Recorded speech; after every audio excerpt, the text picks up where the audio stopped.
The 6.5 is on the road at AWS reInvent 2023. We are in the IBM Partner Suite, and we are talking partnerships, security, MSPs, all the things that come together to give end customers a complete solution, Dan. You know, we always say it takes a village, and it takes partners. And this is one of the more interesting partnership discussions we've had. It involves 3 different companies doing 3 different things. It does, Pat. And it's also small businesses and mid-sized companies. And a lot of times you and I, you know, being focused on, you know, the big markets, you end up talking about those large, sometimes monolithic and giant companies all the time. But let's face it, 90+% of the companies in the world are smaller businesses, and they want to benefit from cloud. They want to benefit from security. They want to benefit from AI, and they want to be able to deliver services to big companies. And so, you know, the partner ecosystem really makes that possible. It does. So let's bring in Justin and Nick. Good to see you. Likewise. We've got Nick from IBM, Justin from Innovative Solutions. First time on the 6.5, but hopefully not the last. I hope not. Thank you for having me. I appreciate it, guys. Got it. I think we got 2 newbies. I don't know. Okay. I guess it's too new. Yeah. I mean, you know, we love bringing on new guests, and then we force them to come back. Exactly. Yeah, so Nick, let's start off with you. Just give us the quick kind of background. As you know, we talked a little bit. You heard Pat and I teeing this whole thing up. We obviously get the partner thing, but talk a little about what you're doing at IBM and the role, and then of course, make the tie to AWS and reInvent since we're here in Las Vegas. Yeah, no, first of all, thanks for having me on. Really excited for the discussion. So I've been at IBM for about 20 years. I've been in every part of our Congratulations. business. Thanks. I've been on the consulting side of our business, software side of the business, hardware, corporate headquarters. Moved into ecosystem now probably about 3 years ago. And I've been leading our strategic partnerships for the company for about 1.5 years. And those are our biggest partners. They're the partners that mean the most to IBM. They cut across our entire business. AWS is one of those critical partners that we've seen incredible growth with over the last 1.5 to 2 years. I think this event's always a great time to kind of look back at the previous year and the progress that we've made. But you guys hit on it perfectly in the intro. I think what we're seeing right now is the capabilities that we're bringing to life with AWS, our software portfolio. We now have over 70 offerings live on the AWS marketplace. We have joint infrastructure offerings, mainframe modernization for some of our bigger clients. But one of the things that's most exciting, I think most relevant for the discussion today, is that connection to the rest of the ecosystem. How do we make sure that we can take all of the players, kind of pull them together to drive better outcomes for our customers, which I think is the part I'm most excited to talk with Justin today about. Yeah, Nick, I was really surprised because, you know, I feel like we were in this same suite. I'm sure it wasn't the exact suite. Feels like it. Feels like it. And I know it sounds maybe a little trite to characterize, but it did feel like a new IBM. And I followed IBM for over 30 years. And, you know, competitor to them, partner to them, and now an analyst to them. But the big announcement, you know, putting your software on a big CSP platform was a big deal. And to me, it represented a more modern IBM. And also, when we talked about this in the green room, I mean, the cloud is a teenager. It's 14 years old, right? And it's not perfect, but we're getting there in terms of maturity. And you putting your software is a very pro-client move, and I appreciate it. So, Justin, let's take this the other way. Sure. If you can introduce yourself, a little bit about your company, Innovative Solutions, and then talk about how your offerings intersect IBM and AWS. Happy to do it, and thank you again for having me. I think this is an incredible time. Truthfully, I've been with my company since 2003, but my business was started in 1989 when I was in kindergarten. And the founders at that time were doing they were doing IBM AS400 programming. It was all green screen programming, and they built this remarkable business in Western New York, helping customers leverage these systems to in many ways just operate and run efficiently. And when I came into the business in 2003 as an intern, you know, I had a lot to learn, and I still learn every single day. You fast forward to 2018, I had since bought the business from the prior owners, and you know, I was actually out here in Las Vegas at a conference that another hyperscaler was putting a conference on, and I walked out of a keynote, and I said to a couple of folks back in Rochester, we're toast if we don't figure this out. And the two gentlemen on the other end of the line said to me, Justin, don't worry. Come back to Rochester. We were just in New York City at the AWS Summit, and there's a great opportunity here for us. So we decided to pivot the business that year to go all in on AWS. Our business focuses on helping small to mid-sized businesses and startups leverage the power of the cloud. And so through the last 4 years, we've learned how to go to market together with AWS. We've learned how to help customers understand the vast set of offerings that AWS has to offer. And just last year, we received a phone call from IBM saying, hey, would you be interested in having a conversation with us, because your relationship with AWS and how you help customers leverage the power of the cloud is something we want to do more of. Yeah. And we said, well, we may decide that that's something aligned. We may not. Truthfully, as a system integrator, we have to maintain focus. It's extremely important. Otherwise, we can't help our customers to the most effective ways. And so through some further discussions with the IBM team, we discovered that there was a real opportunity to offer managed security services to customers.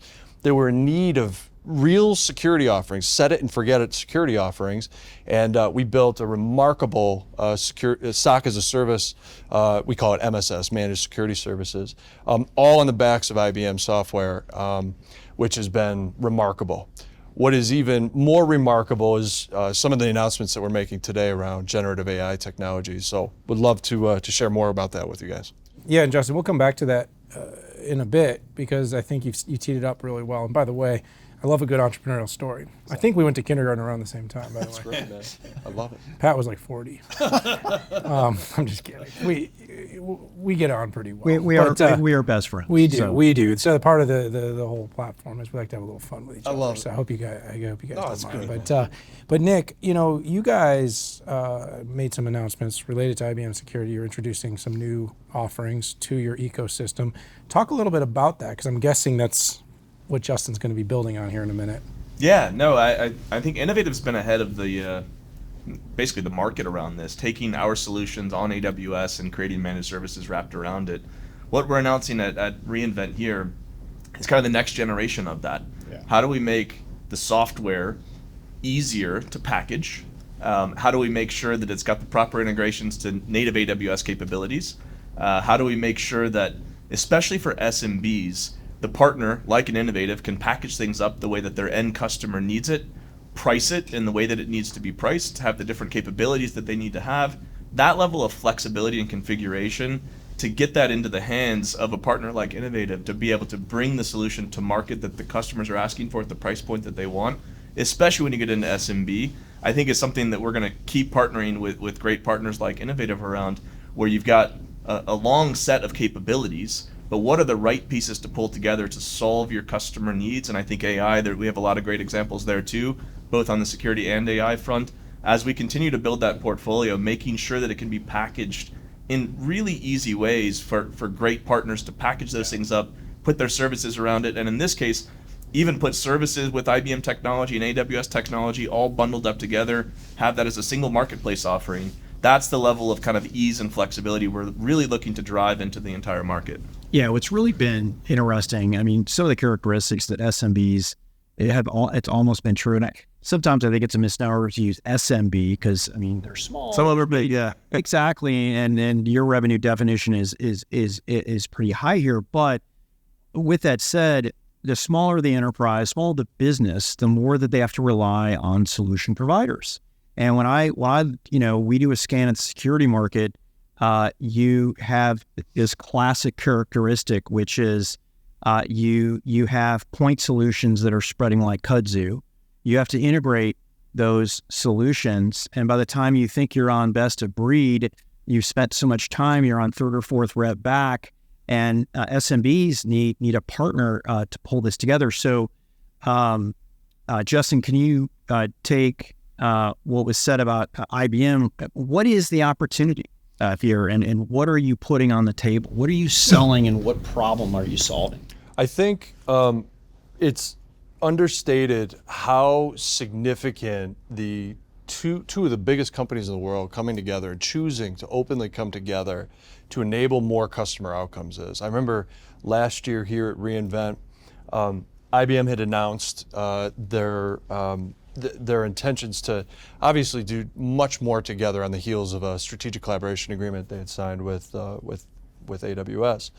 And when we looked at the market opportunity and we listened to our customers who were buying managed security services over the past year, one of the absolute facts that existed was our small to mid-sized business customers and our startup customers, they needed to do more with less. That was the story. And what we saw happen over the last 4 months, specifically with generative AI technologies, and now the consumerization of AI technologies and everybody really understanding at a baseline level that you can ask a chatbot a question and you can get a pretty good answer in many cases. That opened up so many more questions for small to mid-sized business owners that were like, how do I do this responsibly? Right. What do I buy? What do I implement? And how do I tie that together with really critical data that needs to be secure? And so when we sat down with the IBM teams and the AWS teams and we looked at what was happening with Marketplace, a very easy way for customers to transact on a single bill, where we looked at the compute environments, specifically on AWS already, and a lot of this data really being there. The next big question was, how do we bring in technologies like IBM Data Stage, Watson Chat, and the chat assistant technology that's a very easy interface for an end user to ask questions. How we looked at watsonx.data, .governance, and some of these really core technologies that IBM has been extremely committed to bringing down all the way to the SMB, not just the enterprise. I've never seen in my career such a significant proliferation of technologies in such a fast period of time start to come to market.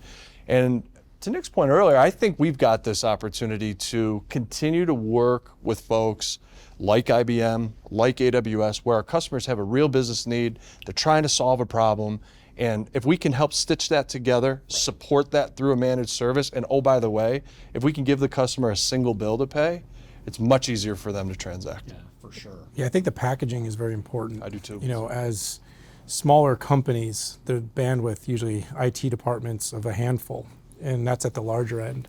And the desire to have world-class security, the desire to be able to benefit from these generative tools, that was sort of what caused that rapid rise of SaaS, for instance, in a lot of cases. But SaaS doesn't enable the complete picture. And as companies get larger, they got these very vast and disparate data estates that lives all over, and they need the bridge, they need the fabric, they need the tools. And frankly, most of them want to kind of set it, forget it. They want someone like you to come in and do it. They're basically saying, come in, do it, so that we can build that chatbot so we can respond to our customers 24/7, or follow the sun. That's right. Right?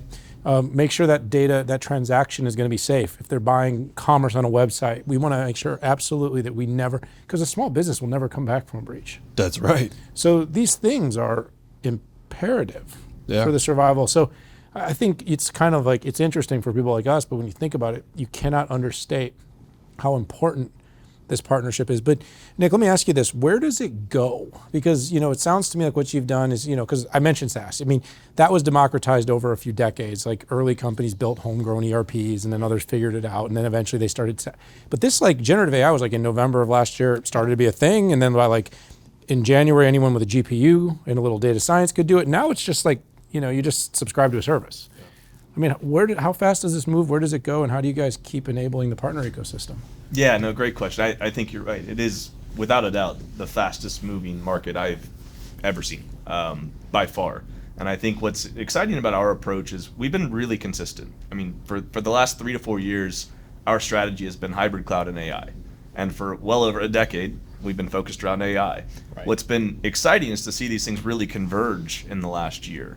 The convergence of hybrid cloud, having lots of different models for doing your AI. We were talking earlier, the partnership that Innovative has with Anthropic, with Cohere, with Bedrock, Watson X, all those capabilities kind of coming together to solve different types of problems, but do that in a multi-model hybrid approach. That's very much our strategy. And I think the hybrid component is really important with the relationship with AWS, because there's going to be some needs that the client has to run this stuff on-prem. There's going to be some needs that they're going to want to move to cloud where their data resides. There's going to be data residency concerns. So how do all these tools come together in a way to solve the end problem? And then how are you ecosystem first to make sure that your partners can go out and wrap a service around all of this to help solve the problem of the customer? That's where this is going to keep going. I think the only thing that I can say today is whatever we kind of land on the strategy for today, it's going to change tomorrow. New capabilities are going to come out, new compute's going to come out, new models are going to come out. And so making sure that you have a hybrid, flexible, open approach to all of this, which is really the foundation of our approach to AI in general, is really where I think things are going to keep going. Yeah, Justin, how about you? A little bit about the future. How are you going to integrate that in? And I know it's sometimes, what's the right word? $100 billion companies, address strategy a little bit differently and how to look at future opportunities. But how are you going to zig and zag based on what I think it feels like it changes about every quarter? Yeah, right. If not every month in some ways. Right. No, it's a valid point. I've always believed that as a system integrator, and I think many system integrators feel this, that your best bet is to be agnostic, but to align with the customer and work backwards. I really feel like, being in this business as long as we have, we're not a startup out of, we're not just some SI that built our business over the last 2 years. We weren't even built in the cloud. I remember when I came into the game with AWS in 2018, and it was all these born in the cloud partners. I didn't understand what that meant because we were born on the AS400. So, from my perspective, it's like this, we see that customers and in the small to mid-sized business customer, they want to do more efficiently, and they have real costs associated with things in their business, and they see this opportunity right now with Gen AI technologies. That's the request. They've got board of directors that are asking them how they're going to use this, and it would be impossible for us to predict where this is going and where this is ultimately going to be. We have a lot of choice. As an SI, we could be multi-cloud. We could build relationships with other hyperscalers. We choose not to. We choose to go all in on AWS, as I mentioned before, and build on this relationship with IBM, who has best in breed technology. I think one of the most encouraging things, and this is from the top down at IBM, at the highest levels of IBM down, we have seen this appetite at IBM to advance their business. I think what that means is really being fearless in cannibalizing some of the things that maybe have been done for many, many years prior. And really question how maybe customers bought technologies in the past and how they're going to buy them in the future. We've already tested some of those limits together, and it's been remarkable to watch IBM move a lot of things that they never would have in the past to continue to capture. And as a system integrator, that's encouraging. As customers look at us and they're like, why are you betting on IBM? Yeah. They see that, they hear that, and that's for us, that's the bet for the future. Yeah, I love seeing it. Be bold, take big risks, go hard. It sounds like this is definitely the plan, and want to congratulate both of you. Thank you. On the announcements. Great entrepreneurial story. Thank you. And I hope to have you all back soon. Look forward to it. Thanks. All right, everybody, the 6.5 is on the road. We are here at AWS reInvent in the IBM Partner Suite. For Patrick Moorhead and myself, for this episode, it's time to say goodbye. But hit that subscribe button, tune into all of our episodes. We'll see you all soon.